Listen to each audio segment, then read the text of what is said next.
I had an opportunity to watch a few of these from the chief seats with Captain Wiley and see his technique.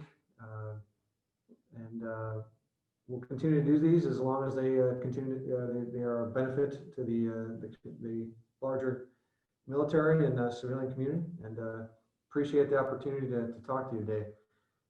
In terms of the current environment, over a week things change and they don't change. It's amazing how sometimes it just stays the same, and sometimes we get some rapid changes. You're going to hear a couple of things today regarding restoration of services and some authorities that came down from higher headquarters.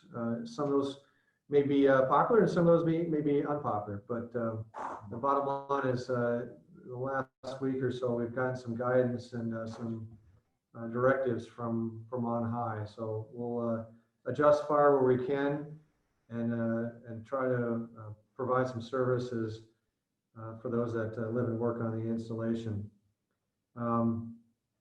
So in terms of the N9 quality services, or N9 fleet and family readiness, the first one I'll just tee it up for Kyle, and that is our fitness center.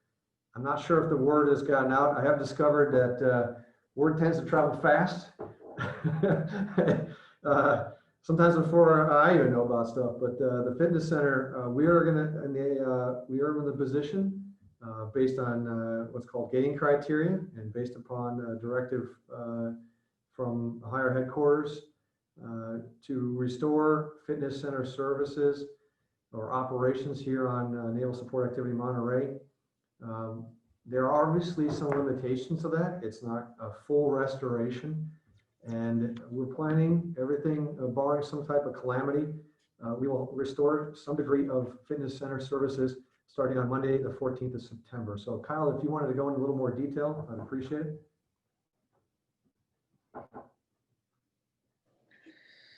Yes, sir, and good afternoon, NSA Monterey. Like the skipper mentioned, we did have approval to open the fitness centers with certain restrictions. So I know a lot of folks out there have been waiting for this. The fitness centers will be open effective Monday, the 14th of September. They will be open, and here are the restrictions in place.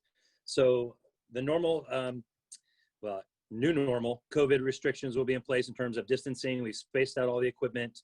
The rules will be clearly posted so you know what to expect, but I'm just going to let you know the main ones that you really need to be focused on. Number one, the way to go to the fitness center is going to be by making a reservation through an app called the Acuity app that was created here within the Southwest region. We'll have marketing blasted in the next couple of weeks on how to download that app to your smartphone so that you can create an account and be able to reserve your time at the gym. And what this allows us to do, allows us, number one, to make sure that we don't exceed capacity at any time while the gym is open. So there's there's a capacity limit of people in the gym at a certain time. So if you follow the reservations through the Acuity app, it'll let you know if you have a spot. We don't expect a huge influx of folks going to the gym to where we will hit capacity, but we never know until it opens. And the second reason, if there were some type of a COVID transmission, we were able, through contact tracing, know if people were in the gym and if other people might have been in the gym at the same time as that person and so forth. So there's some positives to that app that it'll be, it's very user-friendly, very easy to use. And like I said, more information will be coming along the way. So the possibly not so popular piece of the fitness center reopening is that Big Navy has mandated that it is only for active duty. So here in Monterey, active duty includes the active duty personnel, any reservists, as well as the foreign military that are here attending either MPS or working on the installation. So again, that is active duty only. I understand that there's a lot of DoD civilians out there like myself that would love to go back to the gym and work out, but that just really isn't the Navy's focus right now. The Navy's focus is for the active duty folks to have ability to stay fit and safe. So it will be active duty only for the foreseeable future. And this is not a decision that can be modified or changed locally here in Monterey or within the region. This is Big Navy. So there's no CONUS installation Navy-wide that has an expansion of usage beyond the active duty personnel. And that's where the Navy has set the bar right now.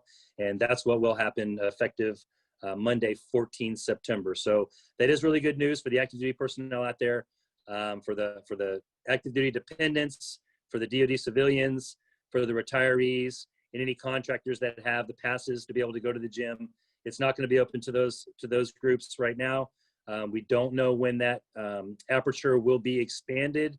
It will be sometime down the road, and that will be dictated by Big Navy, not by Monterey. So kind of a little bit of good news there, especially for those that have been chomping at the bit to get their workouts. Both gyms will be open here, both the fitness center and the NOF zone. So if for some reason you try and make your reservation at the main fitness center and it's completely booked, there might be a spot at the NOF zone and vice versa. So like I said, more information to follow on that, but we're really excited to get these facilities back open, at least for our active duty personnel. A couple other quality of life stuff, but I'll pass it back to the skipper for now. Awesome. Thanks, Kyle, for those details. And again, we're taking the time between now and the 14th to do the final preparations and to get out the details more, just to do the messaging and making sure that everyone understands how we're going to go about this in the process. And it is a good thing. I mean, every step we move forward, I know everyone wants to return to whatever normal looks like or whatever a typical day looks like, but we're getting there slowly as the environment allows us to do that. Another item that we will talk about in terms of fleet event readiness is the Pines Golf Course. It has been open, and it has been open to a certain authorized patronage, or patrons, I should say. And it's in great condition. I've had an opportunity to go out there and play 2 separate rounds of 9 holes, both the front and the back. Took out one of my children to give her an idea of what is available out here. And it's really a nice opportunity out there and see things and do things, get out of the house a little bit. The other, in terms of a lot of these services, just please realize when it comes to active duty service members, some of the reason why there's decisions up on higher headquarters, they're being based upon, there's a FRAGO, so it's an order from U.S. Nav North, so the commander of U.S. Fleet Forces Command in Norfolk, Virginia, that constrains what active duty service members can and cannot do. And so, but in that order, it allows service members, if the environment is suitable and the authorization is given for installations to open quality of life services, it allows those service members an outlet to go use services on the installation that otherwise they would not be able to go do. So an active duty service member, by the order from U.S. Fleet Forces Command, should not be going to other golf courses. They have the opportunity to go to DoD golf courses, and in particular the Pines here at Monterey, but not. Oh, go ahead, please. No, look down. Oh, look down. Okay, I'm getting you some advice from the experts here.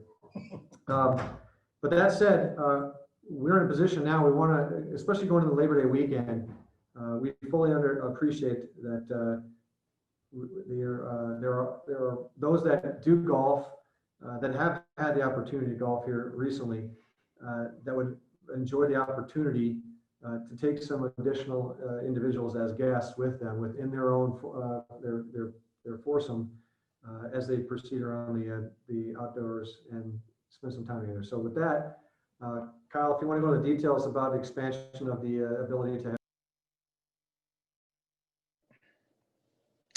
Yes, sir. So for those out there that have been going to the Pines, you know that the availability to the Pines for now has been for active duty, their family members, DoD civilians, their family members, as well as, and then that was the initial opening. And then we were able to expand that to the military retirees and their family members.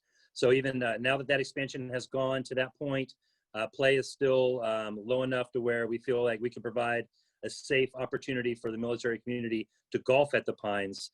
We were able to expand that. The skipper has approved for us to open that up to guests of authorized users. So what does that mean, guests of authorized users?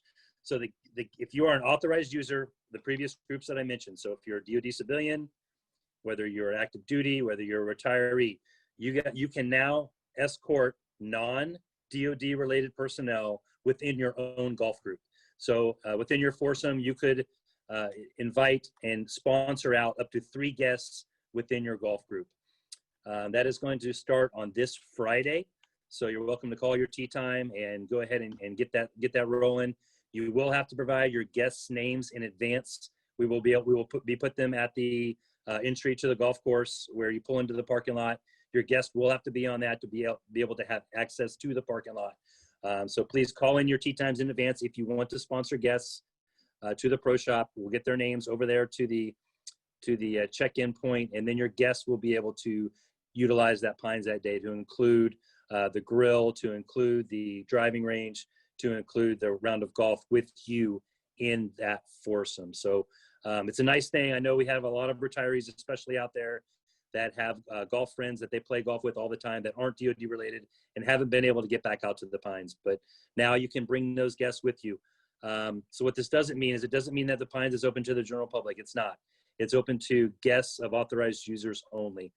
We get questions a lot. When will Pines be open to the public? Every social media post that we put online, we have several people that chime in, hey, great, but when can the general public play? In all honesty, I don't foresee the general public having access to the Pines really anytime soon. It's going to take a major shift in the current COVID environment before golf courses within the Navy, and especially Monterey, will be open to the general public. So it's not 100% fantastic news, but I do think it's great because everyone in the general public does have the ability to play the Pines now. They just need to be escorted by a DoD ID card holder that is an authorized user. So hopefully that's some good news for those out there that are into golf and want to bring your friends back out to the Pines. We welcome them. We welcome with open arms. Again, please make those tee times in advance through the pro shop, and you'll have to list the names of those guests so that we have them at the check-in point so that they can have access to the parking lot and enjoy the Pines. So it's another great news. I appreciate the skippers leaning forward on this a little bit and allowing us to expand that user group. Back to you. Awesome. Thank you, Kyle. Appreciate it. The next item was actually something that popped up today. It was later morning or early afternoon. There's more information that will come out on it. And this is really only applicable to those that live in the military housing areas such as La Mesa or Fort Ord. But my counterpart over at Presidio, Colonel Chung, has put forth information that indicates that the recreational parks and the tennis courts in those neighborhoods will be open to the neighborhood residents, specifically for your kids. That's a big quality of life win. I mean, I fully appreciate that children of parents that live in those neighborhoods have been using the outdoors and the amenities that have been available to them. But having the use of those parks and having those other amenities such as the tennis courts available for recreation, given where we are in the current situation, that'll provide one more plus up in terms of giving some opportunity for recreation and things like that. So the details will be forthcoming. I was told that this can be put in some social media and that the private-public venture partners, the parks, will be putting out more details as we go forward. Like everything else that as we move through the COVID environment, like everything else, there will be some mitigations, and there's a responsibility on the part of individuals that care to use this opportunity. But please realize it sounds like it is going to be there. So again, a nice thing to have going into Labor Day weekend as we get into what is warmer weather. Again, I don't know if everyone understands where I came from prior to this assignment, but warm weather here is not warm weather where I came from in the Western Mojave Desert. But I do appreciate that it is still heat. On that note, the emergency management officer for the installation put out the news this morning that there are heat warnings for this weekend, going into Labor Day weekend. It's supposed to be warmer than normal for this area, so please keep that in mind as you conduct yourself in outdoor activities in a safe manner. So thanks for that. The next item, this is why I have our chaplain to the left of me, socially distanced, off camera. I will have him I'll turn the camera over to him in a second, but I wanted to mention that the word is circulating.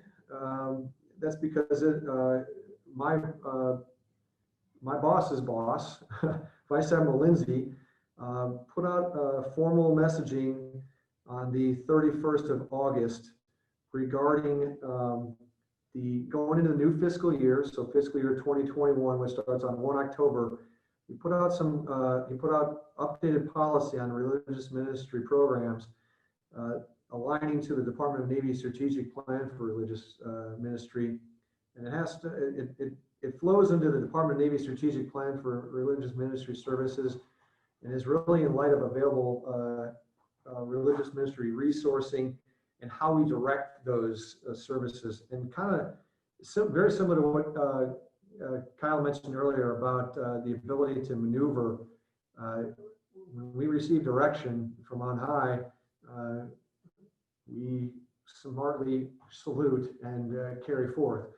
We can provide some rebuttal or feedback, but in many cases, these decisions are outside of our control, and we execute them to the best of our ability as we go forward. So with that, I'll hand it over to the chaplain here, and he can speak to more of the specifics as we know them right now. They're still evolving to some degree. Good afternoon. I'm going to have to, I think I hold this up.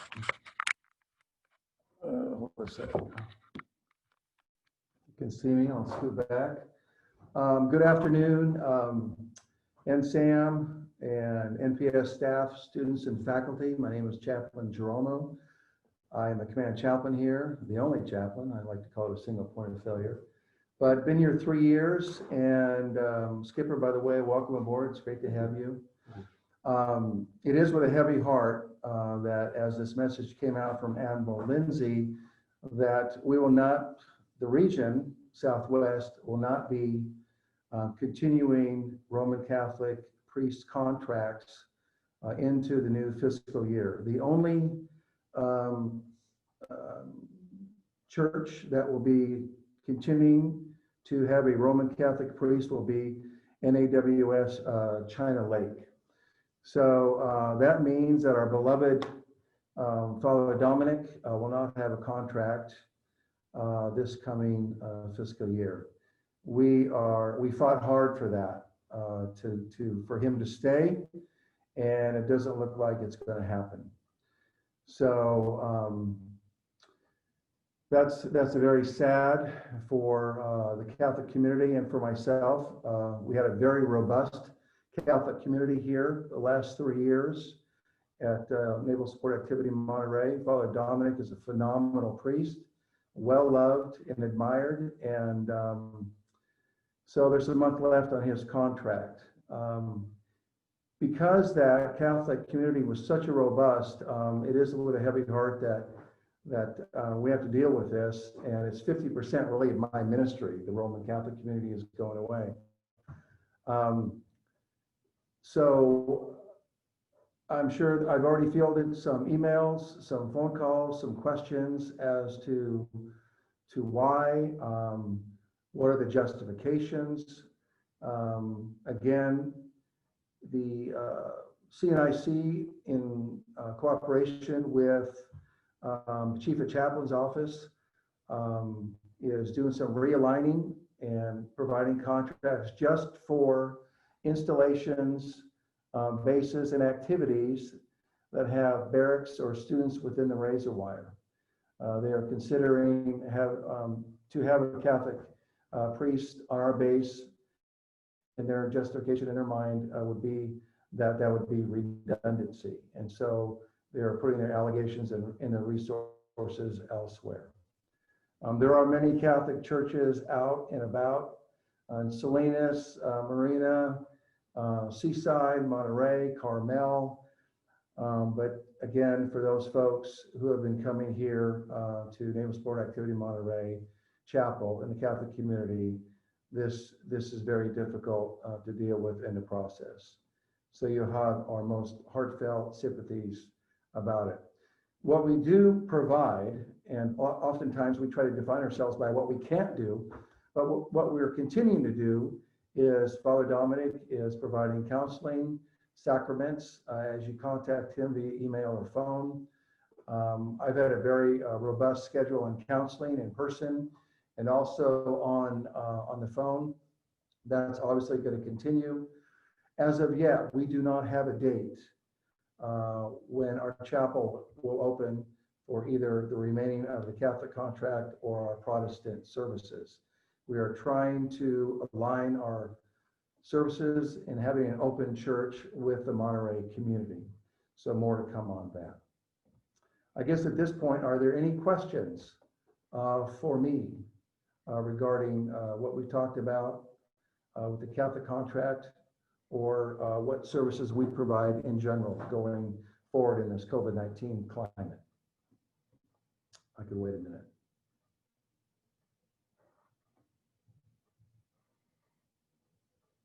Are there any questions? I guess not. Okay. Skipper, I'll hand it back to you. All right, thanks. Thanks, Jeff. Appreciate it. So just I will not, I won't speak long enough because Chaplain hit all the major points. I will state, within Vice Admiral Lindsay's directive to the force, that was also it was also in combination with the Chief of Chaplain's office. He goes on to say this will change the way many of our religious ministry teams function. They'll function more like campus ministries who are operationally focused, agile, and routinely responsive to emergent matters. Fewer on-installation live formal services, in particular in areas where off-installation services and ministries are readily available. So we'll work through this just like anything else.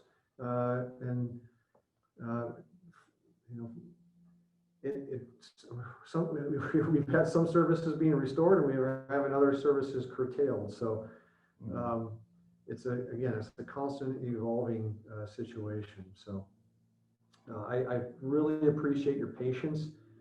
Do send in your questions or concerns. If this isn't the forum that you want to ask those questions of the chaplain or myself, and please use other opportunities. I did receive one email this morning that was routed to me with some inquiries. I want to say that chaplain just answered those. And again, over the next month, we're going to continue to message this, working with our public affairs officer as we get closer to 1 October, as this change becomes a reality. So with that, just again, I know my predecessor would say, the 3 W's: wear a mask, wash your hands, watch your distance. Admiral Grady, who is the 4-star at U.S. Fleet Forces Command, always wants us to reemphasize the we not me mentality. So even though you may not have any concerns maybe about the environment that's out there in terms of infectious diseases, there's others that are at more risk. And so please make sure you're adhering to public health safety guidelines and DoD guidelines if that pertains to you. So and it's a natural tendency to relax our guard over time. It's just how things are. So don't think of what you don't have. Focus on what we do have also is another thing. So even though when I look at a stoplight chart for this installation, we have restored quite a bit of the services on the installation or associated with the installation. Now, granted and acknowledged, a good number of those are mitigated. So they've been restored. What was not operating is now operating, but it's been done in a fashion that's it's done because it's safely, with health first in mind, preservation of forests first in mind. So it may not be fully operational as we're used to it. So with that, Kyle, did you have anything else to add in terms of fleet and family readiness? Just one more thing of note to pass along. That's some good news for folks that do have kids in the school age care program. We got notification today that of 24 facilities across CONUS that were able to get upgraded Wi-Fi to support the students that are distance learning. We were one of those facilities. So if you have a child that's in the school age care center doing the distance learning, we did get an increase in the Wi-Fi there so that the students can more easily access schoolwork and interact with their relative schools. So that's the last little piece I have to put out for N9 this week. But again, some pretty good news across the board for a lot of folks in terms of an expansion of N9 services to include guests now authorized at Monterey Pines, as well as the fitness centers open for active duty starting 14 September. So thanks to everybody for chiming in, and please send us your questions over the week, and we'll try and get to them at our next town hall. Back to you, sir. Are there any questions from those that are joining us today? Anything that we can get, we can answer at this time? All right, I'm not Captain, seeing- looks like there's a question. It says the entrance to Watkins Hall by the ME Auditorium has been taped off for quite some time. What is the status? Okay, I will have to get back to you on that. I am not familiar with that, so we'll get back to you. We'll get back to that question as soon as we have an answer from our Public Works team, wherever else is applicable in roping that off or taping it off. Thank you for the question. Okay, was there anything else, Tina? No, sir, that looks like it's it. So would you like me to take it to shut it down here? Yeah, unless there's any questions that the group has. All right, thanks everyone for your participation, and thanks for having me on board first time. Thank you, appreciate it.